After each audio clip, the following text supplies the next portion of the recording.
हो गया, आजकल तो सब मनोरंजन के लिए भीड़ लगाकर पहाड़ों पर जा रहे हैं। अभी देखिए आप क्या स्थिति है पहाड़ों की, प्लास्टिक से भरा हुआ है, गंदगी से भरा हुआ है सब, क्योंकि सब लोग उठ उठ कर उधर पहुंच रहे हैं। तीर्थ ये नहीं है, तीर्थ वो था जो आज से 25 साल पहले के लोग करते थे, पैदल चल के जाते थे सत्तू लेकर के, ठीक है। हमारे आपके इधर सत्तू कहते हैं, हमारे उधर कहते हैं कसार। कसार बांधना, उसको तैयारी करना, क्योंकि भूखे रहना पड़ेगा, चलना पड़ेगा, तैयारी होती थी। और गांव के लोग ऐसे छोड़ने जाते थे जैसे गया, उसको बहुत रोते रोते भी बोले ये क्या हो रहा, बोले गंगा जी जा रहे हैं। तो गंगा जी जा रहे हैं, ऐसे जा रहे हैं, बोले गंगा जी है, 4 धाम है, आए तो आए, नहीं आए तो उन्होंने कहा कि फिर क्या, अगर आ गए तो घर का द्वार, नहीं आए तो सीधे हरिद्वार, मतलब सीधे वहीं आना है। फिर तो घर से भी हरिद्वार ही जाना है, आखिर में तो बच्चे लेके जाएंगे फिर छोटे से। कितनी सी जिंदगी बताओ मेरे को आप, क्या सार है साहब। इंसान किस बात पे अभिमान कर सकता है, कैसे किस बात पे अभिमान करेंगे हम, किस बात पे। अगले आने वाले पल का भी किसी को पता नहीं है कि क्या लिखा है। अभिमान हमें ऐसा कि बिल्कुल हम तो क्या रामचरितमानस की चौपाई है गजब की, कितना सा जीवन है, कितनी छोटी सी जिंदगी है हमारी, बहुत छोटी सी, उसमें क्या क्या करेंगे हम, और क्या करना है, लौट करके लोटे में समा करके हरिद्वार लौटना है, लोटे में लौटते हैं ना वापिस हरिद्वार। इतना सा, इतना बड़ा शरीर और लोटे में पहुंच जाता है आखिर में जाकर के हर हर महादेव, और वो गया वो गया। मैं नहीं कह रही हूं, रामचरितमानस किष्किंधा कांड 10वां दोहा, दूसरी चौपाई शुरू कर देती हूं, आप पूरा कीजिए। क्षिति जल पावक गगन समीरा पंच रचितति, सब मिट जाना है, नष्ट हो जाना है।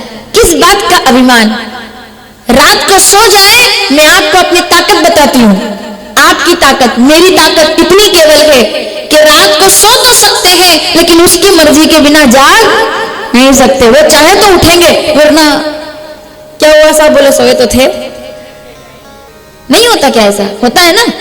अच्छे अच्छे लोग भी, हट्टे कट्टे लोग भी सोए तो थे, क्या हुआ, कुछ नहीं, ना पैसा काम आया, ना डॉक्टर काम आए, ना दवाई काम आई, फिर क्या, जो ईश्वर ने विधाता ने रचा है, जो उसके द्वारा तय है, ये शिव जी यही तो कहते हैं, जीवन का सार यही है।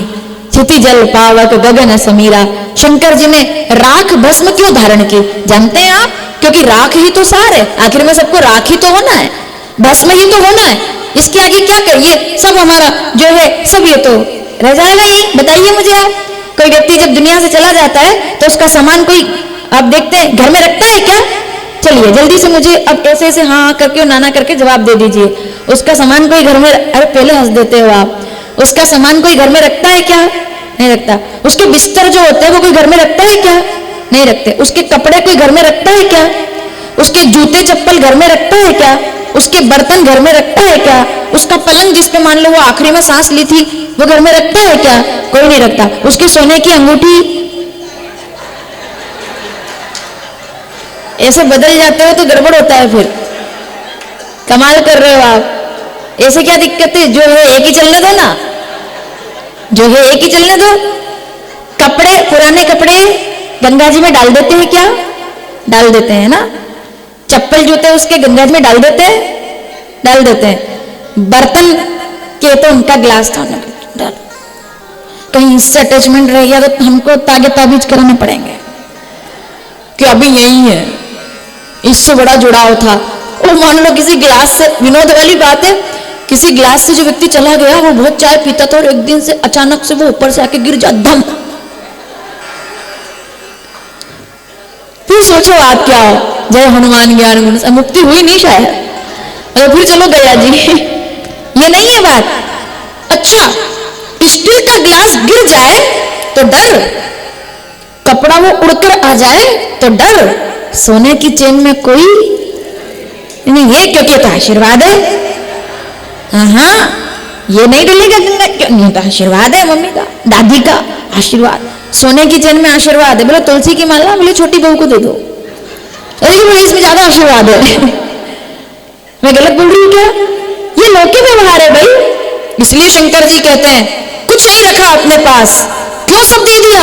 बोले नहीं भी देंगे तो भी जमाना आखिर में छुड़ा ही लेता है, उससे अच्छा है कि पहले ही त्याग कर दो, क्योंकि लेकर के कुछ भी जाने वाले नहीं है। फिर लेकर क्या जाए? आहा क्या बात है। सवाल तो ये हो गया, सब छूट जाए, लेकर क्या जाएंगे? क्या दुनिया से लेकर जाएंगे? रामचरितमानस, मुझे ये चौपाई बहुत प्यारी लगती है।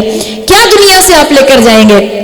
तुम्हें छाड़ी, महाराज जी रामचरितमानस अयोध्या कांड 129वां दोहा, तीसरी चौपाई। तुम्हें छाड़ी दूसर गति नाही, राम बसो तिनके मन माही। सब छूट जाता है पर राम जी का नाम साथ जाता है।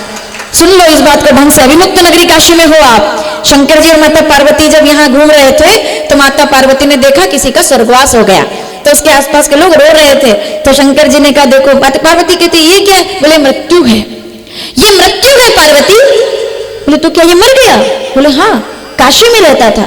अच्छा, अब काशी वासियों से माता जगदम्बा भगवती बहुत प्रेम करती है, बहुत प्रेम करती है। भगवती की विशेष, आप काशी के लोग बैठे हैं उनसे पूछ लेना, वो माँ भगवती के लाडले हैं, काशी वासियों से बहुत प्रेम करती है जगदम्बा। अब आप कहोगे जगदम्बा प्रेम करती है, इसका क्या मतलब है? अगर जगदम्बा प्रेम करेगी तो बाबा जी को तो प्रेम अपने आप रखना ही पड़ेगा ना। बाबा बाबा सब कहे, माई कहे ना कोई, बाबा के दरबार में जो मैया कहे सो होई। तो माता जी बड़ा प्रेम रखती। ये तो मेरे काशी का था, ये मर गया? बोले हाँ ये मर गया। अच्छा जी, मैं इसके लिए कुछ नहीं चाहती हूँ, इसके लिए कुछ करो आप, इसको मुक्त कर दो, इसको आप मुक्त कर दो। तो शंकर जी कहते हैं अरे ऐसे तो बहुत लोग आते जाते क्या? बोले नहीं नहीं, मैं तो चाहती हूँ मुक्त कर दो। जगदम्बा कह रही मुक्त कर दो, आदि शक्ति कहती है मुक्त कर दो। तो भोलेनाथ, अब इस जगत में कौन ऐसा है जो पत्नी की बात ना माने? शंकर जी को भी माननी पड़ी। चलो ठीक है, क्या किया? वो शव जो था मणिकर्णिका घाट पर रखा हुआ था, तब उसके कान में जाकर के कह दिया, क्या कह दिया? अब वो मंत्र में भूल गई, वो मैं आपसे पूछूंगी, सावधान रुकना अभी, एकदम से पहले मुझे याद आ जाएगा वरना। मैं भूल गई हूँ वो कौन सा महामंत्र, क्या बोले होंगे वो?